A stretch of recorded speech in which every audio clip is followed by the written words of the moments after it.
Welcome to Crosspointe. Welcome to Crosspointe. Welcome to Crosspointe. We are an inclusive faith community seeking to live out the loving, just, and generous way of Jesus. We are participants in a long tradition that's less concerned with doctrines and dogma that demand total agreement, but a life to be lived, enjoyed, and given away to others. What unites us is a growing awareness that life is precious. That we are made by love in order to love. This community is comprised of and affirms the entire human family. Regardless of race, age, creed, physical abilities, marital or economic status, gender identity, or sexual orientation. So, if you're curious and have come to see, if you are tired and have come to rest, if you are grateful and have come to share, if you are wounded and have come to heal, if you're joyful and have come to celebrate, if you are uprooted and have come to belong, welcome home. Welcome home. Welcome home. Welcome home.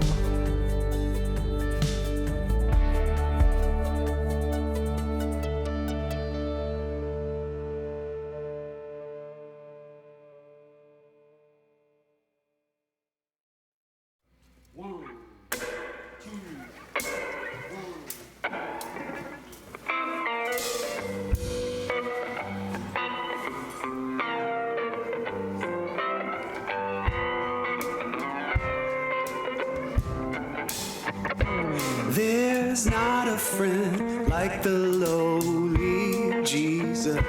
No, not one. No, not one. None else could heal all our souls' diseases. No, not one. No, not one. Jesus knows all about our struggles. He will guide till the day is done. There's not a friend like the lowly Jesus. No, not one. No, not one. Yeah.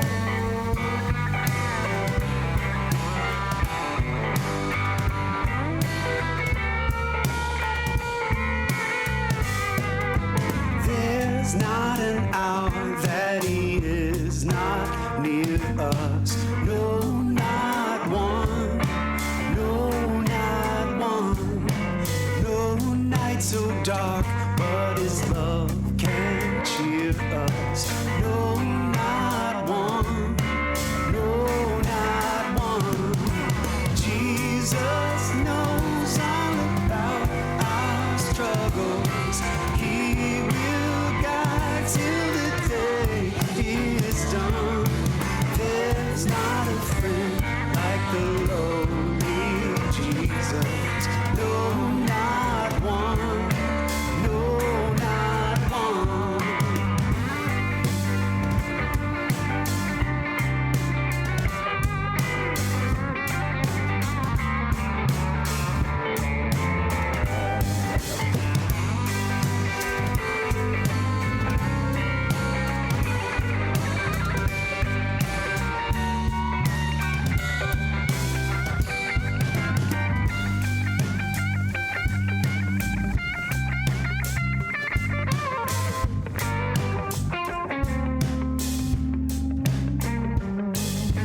Did e'er a saint find this friend, forsake him? No, not one. No, not one. Or sinner find that he would not take him? No, not one. No, not one. Jesus knows all about our struggles. He will guide till the day is done. There's not a friend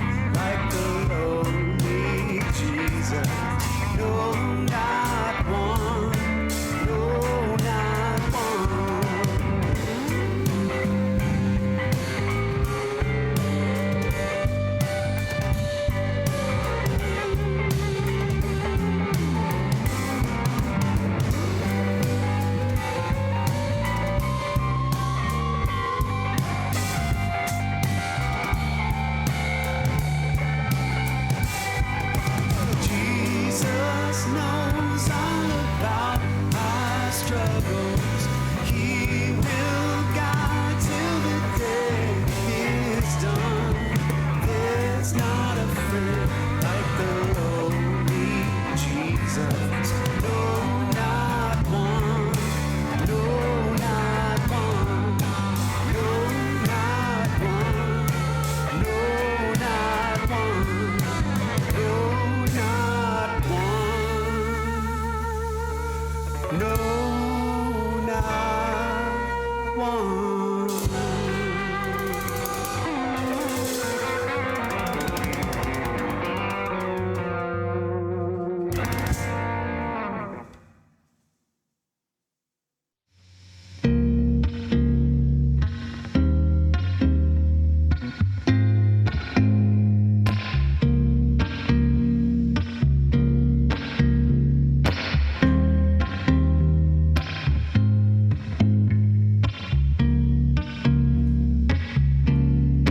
Open up all the windows.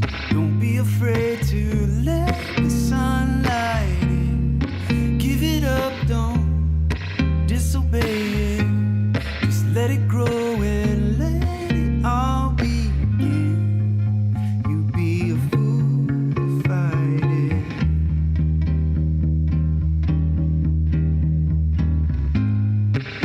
You belong here. We've been waiting so long, waiting so long. You belong here. We've been waiting so long, waiting so long. You try to run, but it will find you. It's right behind you. We've been chased by love. Lift up your eyes, turn down the noise. Be where you are and let it all begin. You'd be a fool to fight it.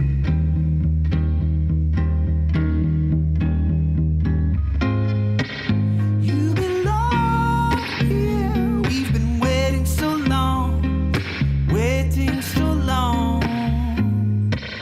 You belong here. We've been waiting so long. We've been waiting so long. You belong here. We've been waiting so long, waiting so long. You belong here. We've been waiting so long, waiting so long. If you ever wanted to know that you wanted, if you've ever wanted to know that if you've ever want, well, know that you want it. It's something that I need you to know. If you've ever wanted to know that you want it, if you've ever wanted to know that if you ever wanted, well, know that you want it. It's something that I need you to know.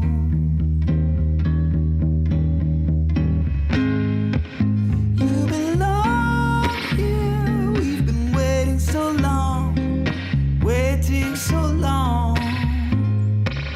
You belong here. We've been waiting so long, waiting so long.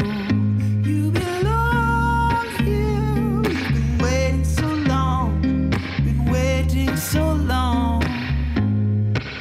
You belong here. We've been waiting so long, waiting so long.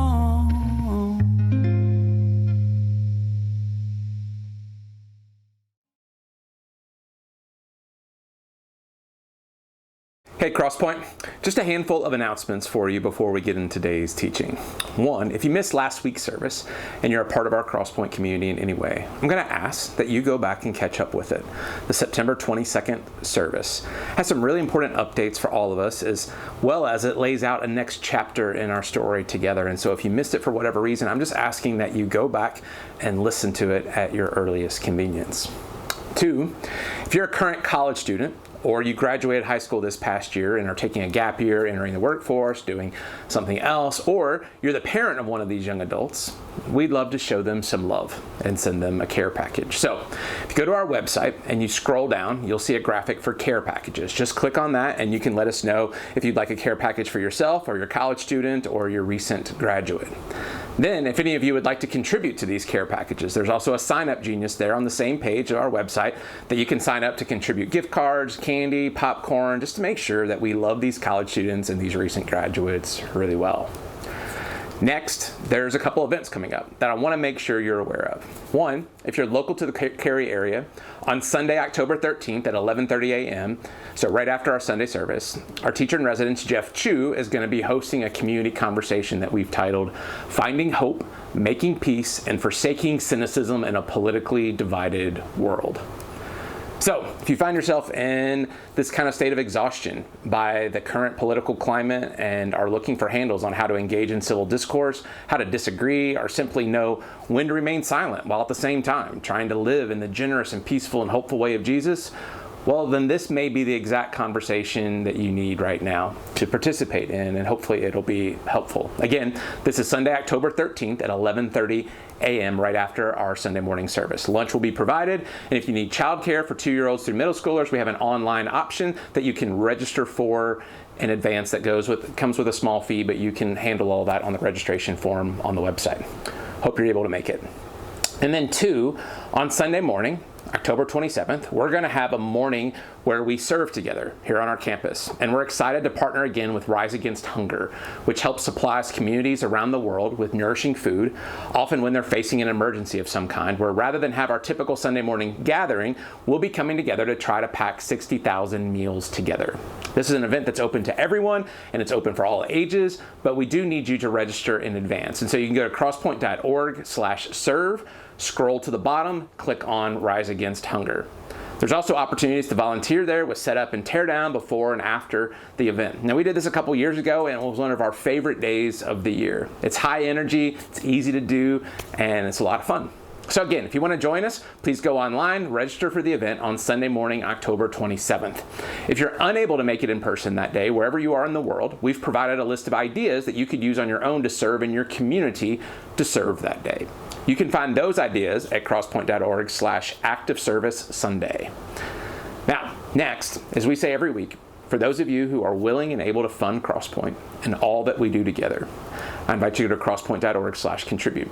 You can find info there on how to donate a one-time contribution or set up recurring contributions. You can do that via card, check, PayPal, text, stock, whatever works best for you. And then lastly, this past week, we were invited by Habitat for Humanity to speak before a local town council meeting to help advocate for 1,100 long-term town residents and manufacturer mobile homes who are facing the possibility of being displaced without a plan to help them. So Tirza Turner, one of our pastors here, spoke on our behalf of our community and other supporting faith communities and did just a fantastic job. There were several Crosspoint people in attendance there at the town meeting as well, and so I thought you'd like to see her 2-minute speech. Good evening. Thank you for your time. My name is Reverend Dr. Tirza Turner, and I live at South Point Drive in Apex. I'm a resident of Apex, and I'm also the community pastor at Crosspointe Church in Cary, who many of our congregants live and work in Apex. Crosspointe signed the pastoral letter that you received a moment ago, but we also heard from our individual congregants that they wanted their voices to be heard directly, and they knew of others who wanted to be a part of this as well. So what's being presented to you is a letter with another 1,000 individual signatures from Apex area, 17 of which are from Crosspointe directly. And they are many other concerned citizens, many that are, as you've heard, are here today. And I encouraged my congregants to sign this letter because our faith calls for and compels us to look outside of ourselves and to care for one another, particularly those who are most vulnerable among us. As a mother, as a resident, and as a pastor representing my congregation, we recognize that when something affects one of us, it affects all of us. And many of these individuals and families in these mobile home parks are long-term residents, as you've heard. They are our neighbors, they're our co-workers, they're our co-residents, they're fellow students in our children's classrooms. and their future hopes mirror our own. Their fear of displacement should be our own fears.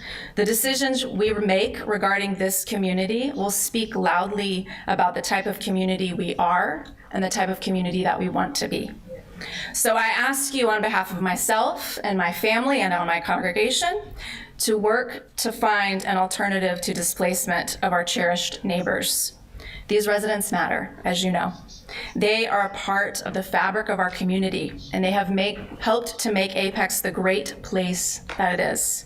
Their homes should be protected so that they might continue to be a part of Apex's future. Thank you so much for your time.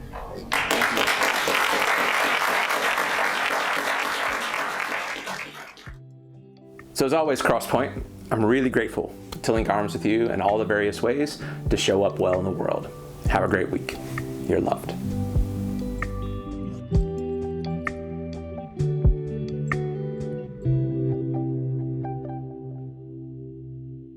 Hi, Crosspointe.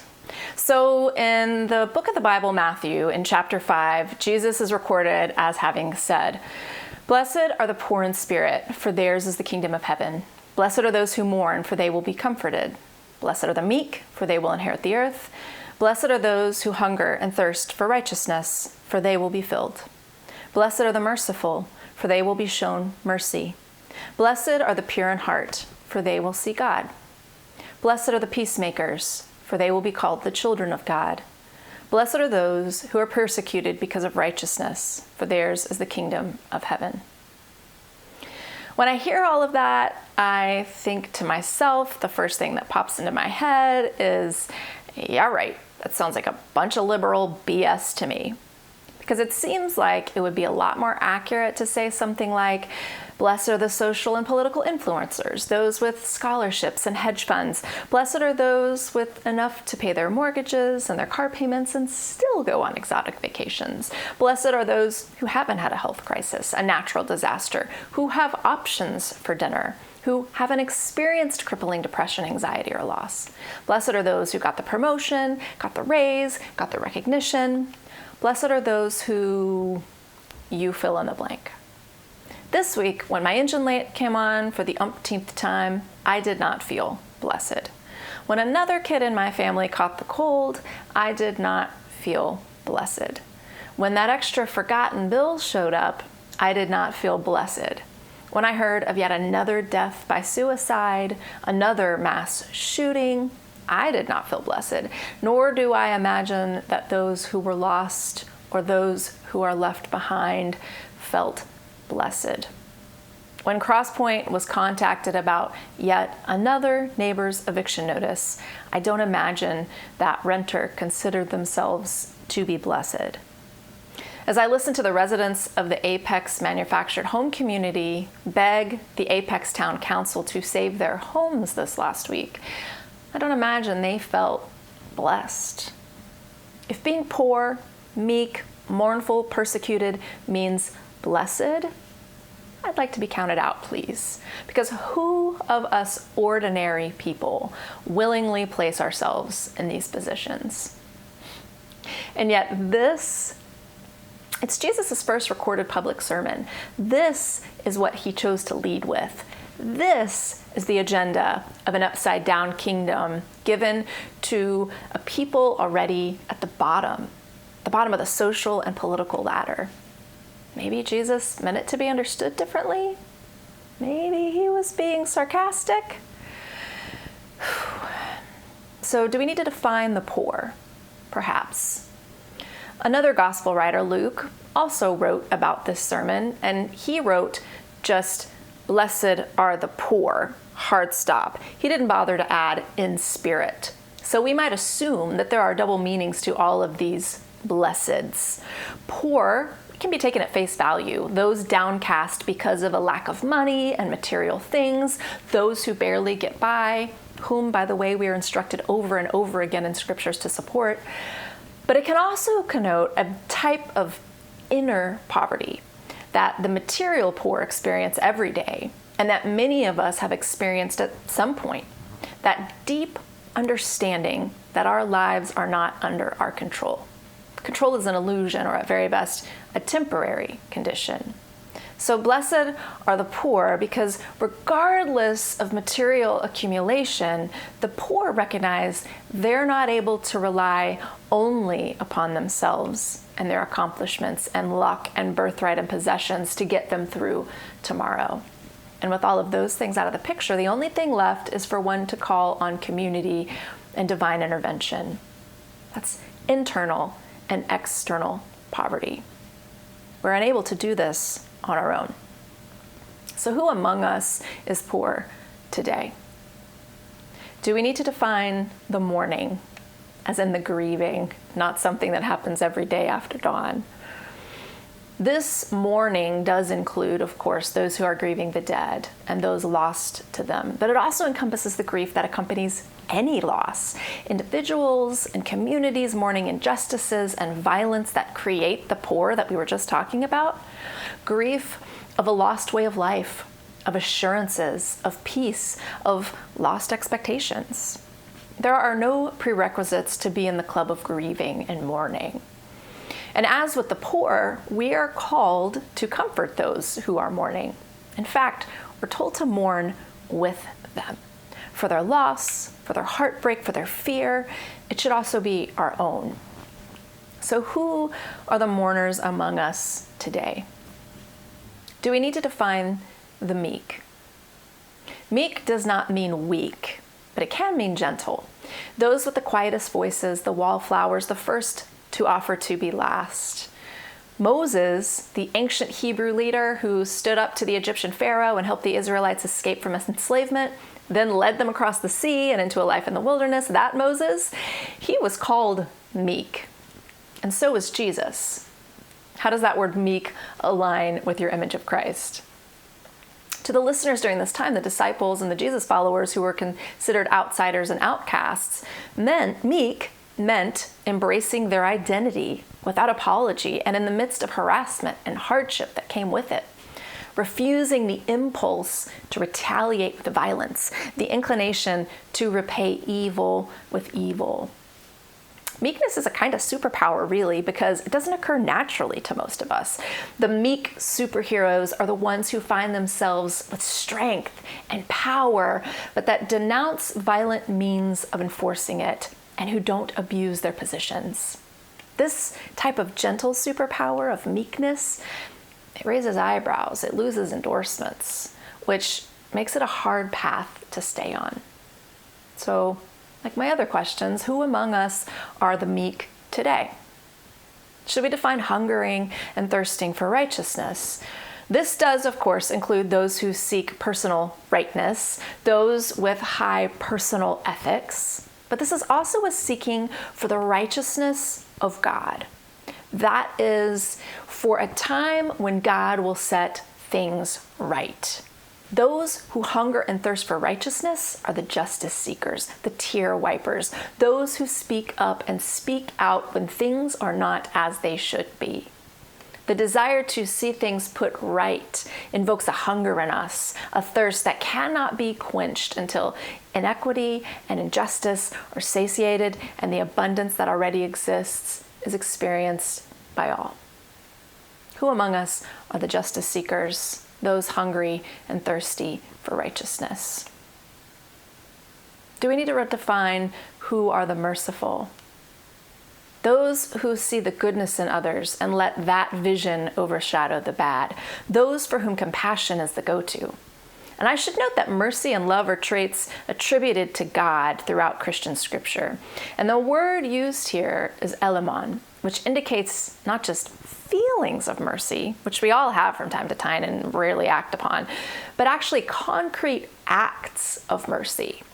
For the writer Matthew, mercy, faith, and justice are all things that are to be done, not simply just felt. Justice and mercy are bedfellows. There is rarely one without the other.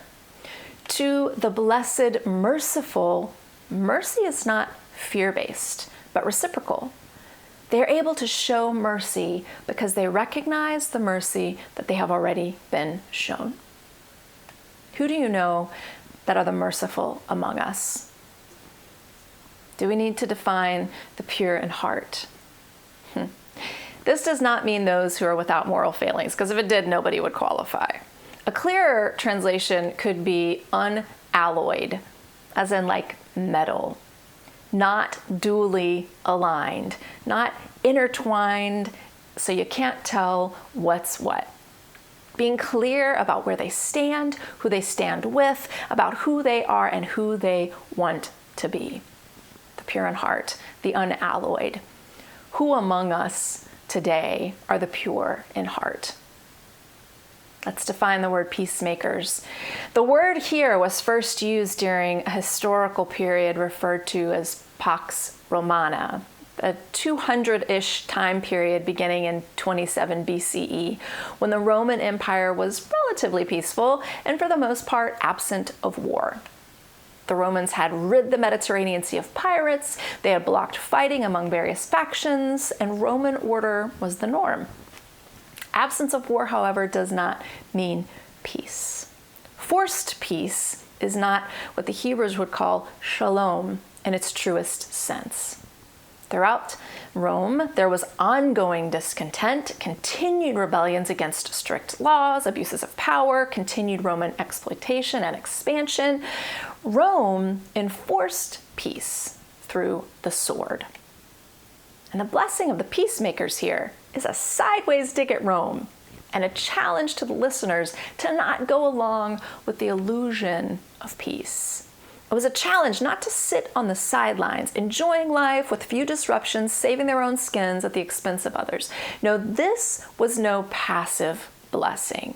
It was a call to action, to work for and with those who were not experiencing peace, to risk oneself for the higher cause of reconciliation. So who today are the peacemakers and the peacekeepers and the peace bringers among us? Should we define persecuted? There seems to be some confusion about what this means in our country today. So I want to be clear.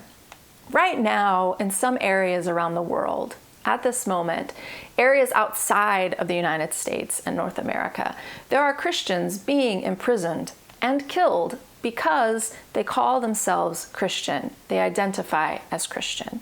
Christian prayers, meetings, readings, belief is illegal there and punishable by jail or even death. Sometimes being a Christian costs them jobs, costs them friends, costs them their livelihood. That is persecution. This is reminiscent of what was ultimately happening in the first century. It is not what Christians are or have experienced in this country. In the United States, persecution is more likely to be seen here through violence against mosques and temples and synagogues and those who attend them. And unfortunately, often the violence is carried out by those who call themselves Christian in the United States. Not being able to find a Christian radio station is not persecution. Not being able to put up the 10 Commandments in a public classroom is not persecution. It's separation of church and state. Having other religious groups invited to participate in pre-event prayers is not Christian persecution. It's inclusion.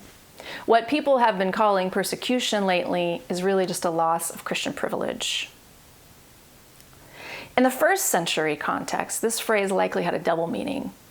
Those maligned because of their behavior, their passive behavior, their meekness, their pure-heartedness, their refusal to participate in or go along with the status quo, and also those who were physically persecuted because of their refusal to announce Christ. Persecution is a tricky one. But who among us and around us are the persecuted? Blessed are the poor, the weeping, the gentle, those who desire what is good, the merciful, those who know who they are, those who don't, those who are persecuted. Blessed. What exactly does it mean to be blessed or blessed? Who doles out these blessings? Where do they live in the meantime? There's several places in the Hebrew Bible. It's God, and specifically God called El Shaddai, who is the bestower of the blesseds. It seems that Jesus continues this tradition in the Gospels. Shaddai is one of the many names given to God. It's actually the third most used name for God. It has 48 occurrences in the Bible. Later prophets like Isaiah and Jeremiah defined El Shaddai as God Almighty, but this description probably came later, at a time when the Israelites were displaced and under the rule of foreign kings.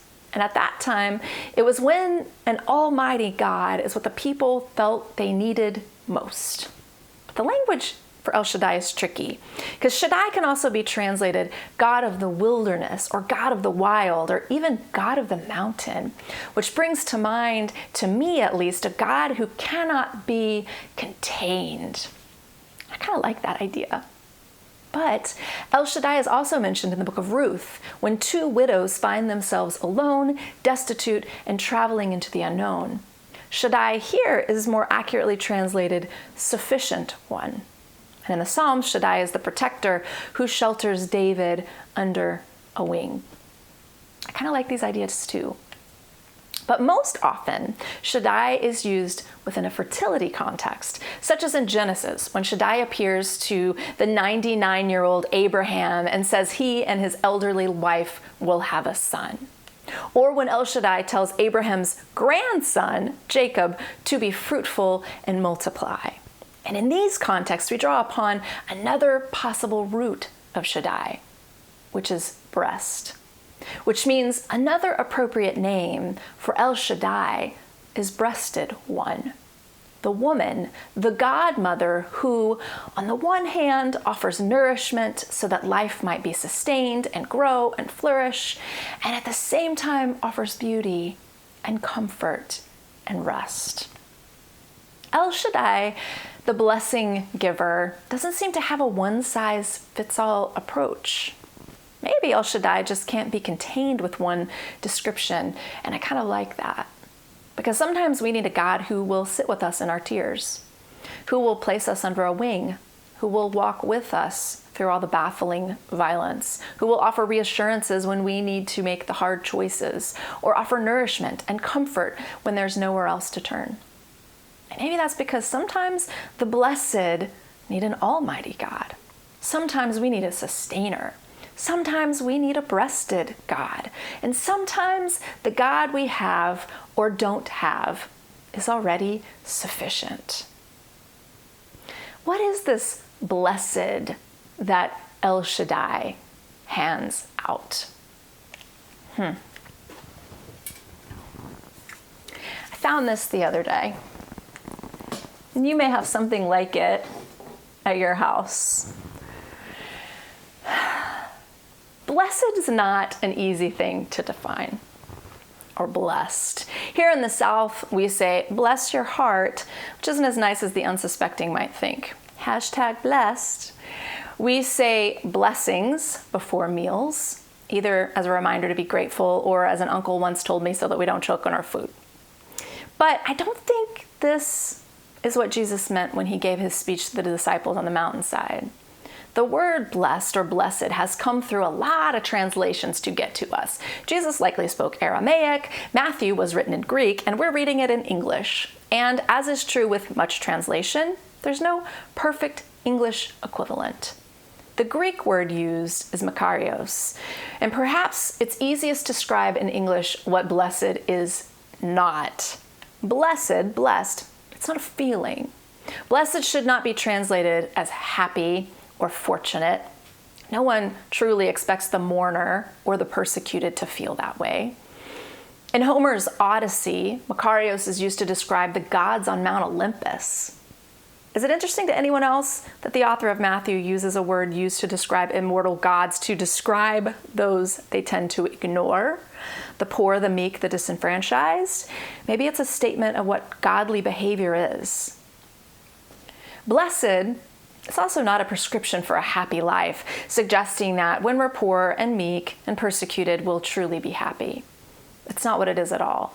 But what blessed is are prophetic declarations, descriptions of a community, of what a community already is, and who they will and actually should be. Jewish New Testament scholar Amy Levine suggests that a more accurate translation of Makarios, or blessed, is you are seen. El Shaddai, the bestower of blessings, has seen you. In her words, God is active even though you might not sense it. God is present even if you don't feel it at the moment. So for the poor, God sees you. The grief-stricken, God sees you. The meek, God is with you. Those of you hungering for something more than what you have now, God sees you. Mourning, God sees you. Those of you showing unwarranted mercy, those of you seeking peace, those of you choosing what's right over what is easy, you have been seen and recognized. And blessed is also active. Peacemaking, mercy, meekness, undividedness. These are not one-time events. They have to be ongoing. So, for example, people who stopped acting on their hunger and thirst die. Blesseds are both gifts and obligations. As we continue to become and are the blessed, we also become those who bless. We have shown mercy because we show mercy because we have been shown mercy. We're able to show and work toward justice and reconciliation because others have paved that way. The gospel writer Luke states it like this: "To much who has been given, much is expected." It's like this ancient idea of pay it forward. And in this way, the blessed, the least likely to be accepted or recognized, become active participants in the divine blueprint to set the world aright. Scholar and theologian N.T. Wright was speaking recently about the ongoing question of why doesn't God do something about all the horror in the world? Why doesn't God step in and take action when our world is so askew? When my life is so askew? And Wright responded, "People have often said, why doesn't God do something? And we assume that if God is going to step in and do something, he will almost literally send in the tanks. And the answer is no. When God does what God wants to do, he sends in the meek and the pure in heart and the brokenhearted and the mourners and the hungry for justice people and the peacemakers. And by the time the world's power brokers have woken up and realized what's going on, the meek and the mourners and the brokenhearted and the hungry for justice people have built hospitals and schools, and they're looking after the poor, and they're establishing communities of hope, and the world is being changed." I think this is what being both recipients and givers of the blessed means, participating with God in both ways. Blessed are those who don't have a bed to sleep in tonight. Blessed are those with the political sign in their yard I don't like. Blessed are those who cry alone. Blessed are the invisible to me. Blessed am I when I am exhausted and there's no end in sight. Blessed am I when I can't hold it together another minute. Blessed am I when my kids are home and at the dinner table and all seems perfect, even if just for a moment. Blessed am I. Who are the blessed among us? Who are we among the blessed? Who are we blessing? If you have a moment and you have a pen or a notes app, take a minute to jot that down and use these prompts. Blessed are those who, and then fill in the blank with whoever comes to mind. And then take a moment to think about this in terms of yourself. Blessed am I when? I'll give you a minute.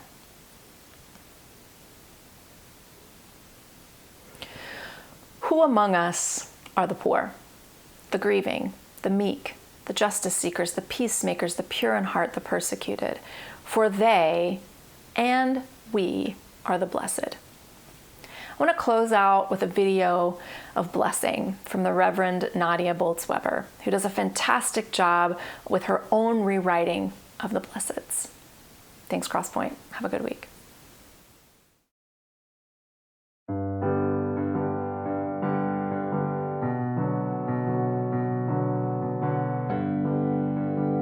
Blessed are the agnostics.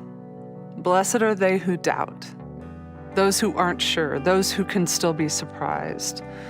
Blessed are those who have nothing to offer. Blessed are they for whom death is not an abstraction. Blessed are they who've buried their loved ones, for whom tears could fill an ocean. Blessed are they who've loved enough to know what loss feels like. Blessed are they who don't have the luxury of taking things for granted anymore. Blessed are they who can't fall apart because they have to keep it together for everyone else. Blessed are those who still aren't over it yet. Blessed are those who mourn. Blessed are those who no one else notices, the kids who sit alone at middle school lunch tables, the laundry guys at the hospital, the sex workers and the night shift street sweepers. Blessed are the forgotten. Blessed are the closeted. Blessed are the unemployed, the unimpressive, the underrepresented. Blessed are the wrongly accused, the ones who never catch a break, the ones for whom life is hard, for Jesus chose to surround himself with people like them. Blessed are those without documentation. Blessed are the ones without lobbyists. Blessed are those who make terrible business decisions for the sake of people. Blessed are the burned out social workers and the overworked teachers and the pro bono case takers. Blessed are the kind-hearted NFL players and the fundraising trophy wives. And blessed are the kids who step between the bullies and the weak. Blessed is everyone who has ever forgiven me when I didn't deserve it. Blessed are the merciful, for they totally get it. You are of heaven, and Jesus blesses you.